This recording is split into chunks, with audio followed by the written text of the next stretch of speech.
सुप्रभात बच्चों। आज हमें अपने छठे पाठ सदाचार के अभ्यास करने हैं। पाठ हम पहले पढ़ चुके हैं, आज सिर्फ अभ्यास करेंगे। आरंभ करते हैं। पहला हम लोग का अभ्यास है कि आपकी पुस्तक में दिए गए जितने भी श्लोक हैं उन सभी श्लोकों को आपको उच्चारण करने हैं।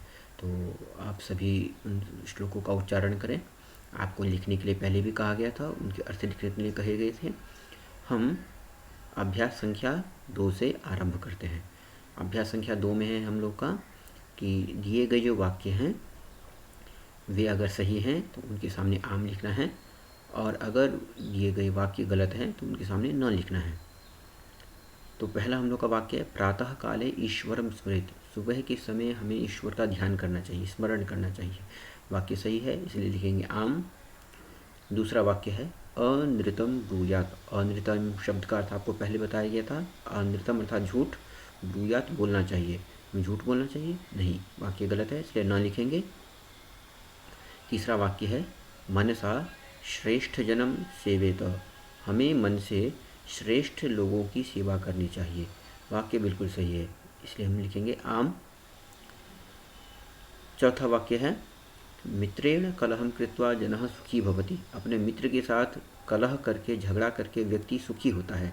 वाक्य गलत है, न। और पांचवा वाक्य है, श्वः कार्यम अद्य कुर्वीत। हमें कल का काम आज करना चाहिए। वाक्य सही है, आम।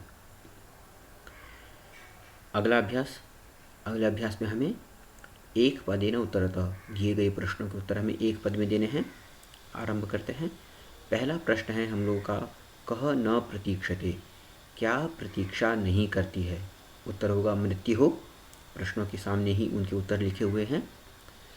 दूसरा प्रश्न है, सत्यता कदा व्यवहारे स्यात्। सच्चाई हमारे व्यवहार में कब होनी चाहिए? उत्तर है सर्वदा, हमेशा ही होनी चाहिए। किसी एक समय नहीं, हमेशा ही हमारे व्यवहार में सच्चाई होनी चाहिए। तीसरा वाक्य है, किम ब्रूयात। हमें क्या बोलना चाहिए? तो इसका उत्तर हमारा सत्यम यह भी हो सकता है, प्रियम यह भी हो सकता है। आप दोनों में से कोई एक उत्तर आप लिख सकते हैं। इसके अलावा हम लोग का जो अगला प्रश्न है वह है, केन सह। यहाँ से आरंभ देखते हैं अभी।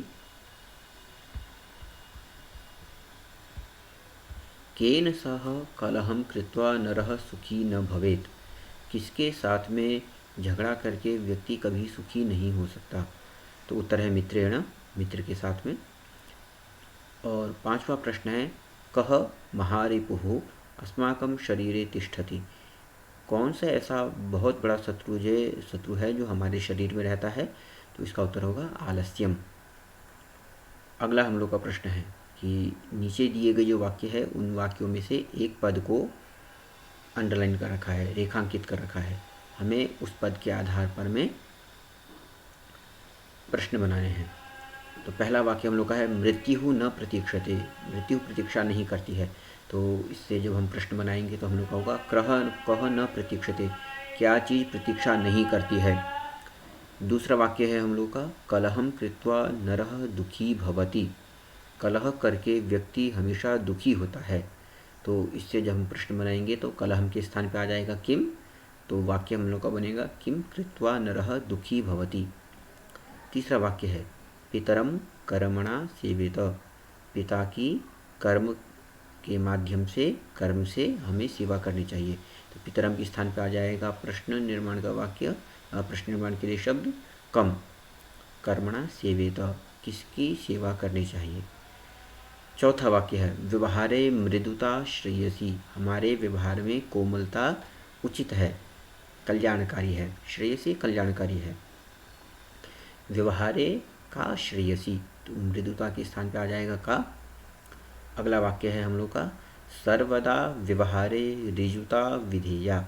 हमेशा ही हमारे व्यवहार में ऋजुता अर्थात सरलता विधेया करनी चाहिए।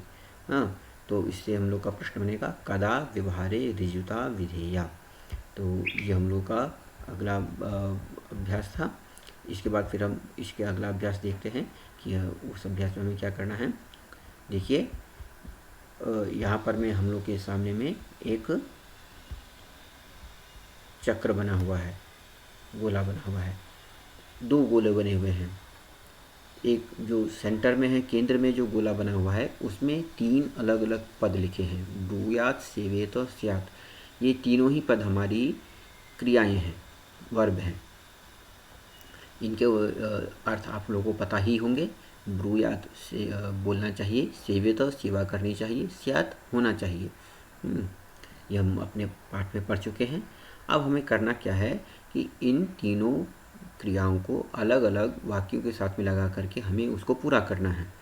हाँ, तो जैसे नीचे वाक्य हम देख सकते हैं एक एक करके। पहला वाक्य हम लोग का है अनृतम प्रियम च न ब्रूयात, अर्थात हमें झूठ और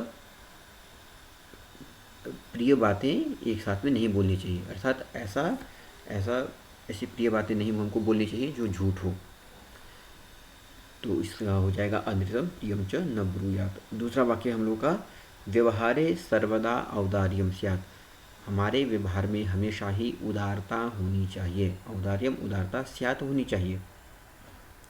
तीसरा वाक्य है श्रेष्ठ जनम कर्मणा सेवेत, हमें श्रेष्ठ लोगों की कर्म से सेवा करनी चाहिए।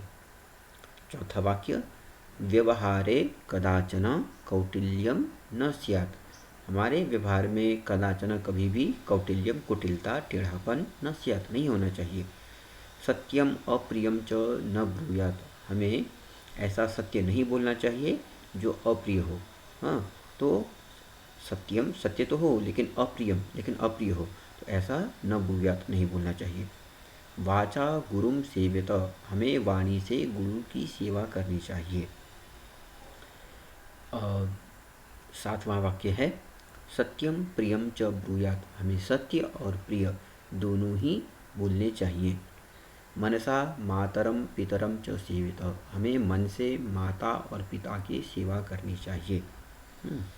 तो इस प्रकार से हम लोगों का ये अभ्यास था, जिसमें हमें क्रियाओं का प्रयोग करते हुए वाक्य को पूरा करना था। अगला है हम लोगों का कि जो नीचे कुछ रिक्त स्थान वाले वाक्य दिए गए हैं, हमें उनको पूरा करना है। जो यहाँ पर में ब्रैकेट में दिए गए जो अव्यय पद हैं, इन अव्यय पदों का प्रयोग करते हुए हमें उसको पूरा करना है। तो आरंभ करते हैं। हम लोग का पहला वाक्य है भक्तः डैश ईश्वरम स्मरति। भक्त ईश्वर का स्मरण करता है, कब? सदा। सदा ही हमेशा भक्त ईश्वर का स्मरण करता है। दूसरा वाक्य है असत्यम डैश वक्तव्यम, तो इसमें होगा न असत्यम न वक्तव्यम, असत्य नहीं बोलना चाहिए, झूठ नहीं बोलना चाहिए। तीसरा वाक्य है प्रियम डैश सत्यम वदेत, हमें प्रिय और सत्य बोलना चाहिए। चौथा वाक्य लता मेधा डैश विद्यालय में गच्छतः, तो यहाँ पर में रिक्त स्थान में आ जाएगा च, लता और मेधा विद्यालय जाते हैं। पांचवा वाक्य डैश कुशली भवान, तो इसमें होगा हम लोग का अपि कुशली भवान, क्या आप कुशल पूर्वक हैं। और अंतिम वाक्य है हम लोगों का महात्मा गांधी कदाचन अहिंसाम न अत्यजत, महात्मा गांधी जी ने कभी भी अहिंसा नहीं छोड़ी। तो ये हम लोग का वाक्य बनेगा। यहाँ पे आप इन वाक्यों को देख सकते हैं। एक बार आप देख लीजिए कि भक्तः सदा ईश्वरं स्मरति, असत्यम न वक्तव्यम, प्रियम तथा सत्यम वदेत, लता मेधा च विद्यालयं गच्छतः, अपि कुशली भवान, महात्मा गांधी कदाचन अहिंसां न अत्यजत। अब हम अपने अंतिम अभ्यास की ओर आगे बढ़ते हैं। हम लोग का अंतिम अभ्यास है, इसमें हमें क्या करना है कि चित्र देख करके और यहाँ पे जो दी हुई मंजूषा है, इसमें वाक्यों का प्रयोग करते हुए हमें कुछ वाक्यों का निर्माण करना है। तो देखिए जैसे कि यहाँ पर मैं चित्र बनाया हुआ है, आप सभी इस चित्र को देख के समझ गए होंगे कि यह कहाँ का चित्र है। जी हाँ, बिल्कुल, यह एक विद्यालय का चित्र है और अध्यापक कक्षा में पढ़ा रहा है, वह बोर्ड पे कुछ लिख रहा है और बच्चे अपनी कॉपी में इसको उतार रहे हैं। तो हमें इन सभी वाक्यों को संस्कृत में लिख करके अपनी कॉपी में लिखना है। तो यहाँ पर मैंने कुछ वाक्य लिख करके दे रखे हैं, आप इनके अलावा भी अपनी तरफ से कुछ वाक्य बना सकते हैं चाहे तो। पहला वाक्य है हम लोग का, सह शिक्षकः कक्षायां श्याम पट्टे प्रश्नम लिखति। पहले मैं आपको यहाँ पर ब्रैकेट में दिए गए जो मंजूषा में दिए गए जो शब्द हैं उनके अर्थ एक बार बता दूँ। लिखति लिखता है, कक्षायां कक्षा में, श्याम पट्टे ब्लैक बोर्ड पे, लिखन्ति लिखते हैं, सह वह पुस्तिकायां पुस्तिका में कॉपी में, शिक्षकः शिक्षक, छात्राः बच्चे, उत्तराणि उत्तर, प्रश्नम प्रश्न, ते अर्थात वे सभी। तो पहला हम लोगों के वाक्य है, सह शिक्षकः कक्षायां श्याम पट्टे प्रश्नम लिखति। वह शिक्षक कक्षा में ब्लैक बोर्ड पर प्रश्न लिख रहा है। दूसरा वाक्य है, ते छात्राः पुस्तिकायां उत्तराणि लिखन्ति। वे छात्र अपनी पुस्तिका में कॉपी में उत्तर लिख रहे हैं। तीसरा वाक्य है, शिक्षकः बालकः पदम लिखति। शिक्षक बालक यह पद लिखता है। अगला है, केचन छात्राः श्यामपट्टं पश्यन्ति। कुछ छात्र बोर्ड को देख रहे हैं, पश्यन्ति देख रहे हैं। तत्र एकम पुस्तकम मंचे अस्ति। वहाँ पर एक पुस्तक टेबल पर रखी है। तो इस प्रकार से आप इन सभी वाक्यों को लिख सकते हैं। आप इनके अलावा और भी चाहे तो वाक्य लिख सकते हैं। हाँ, तो आशा है कि आप लोगों को ये अभ्यास समझ में आए होंगे। आप सभी इन अभ्यासों को अपनी कॉपी में करें, साफ़ सुथरी हैंडराइटिंग में और अच्छे से बिना किसी गलती के करें। धन्यवाद।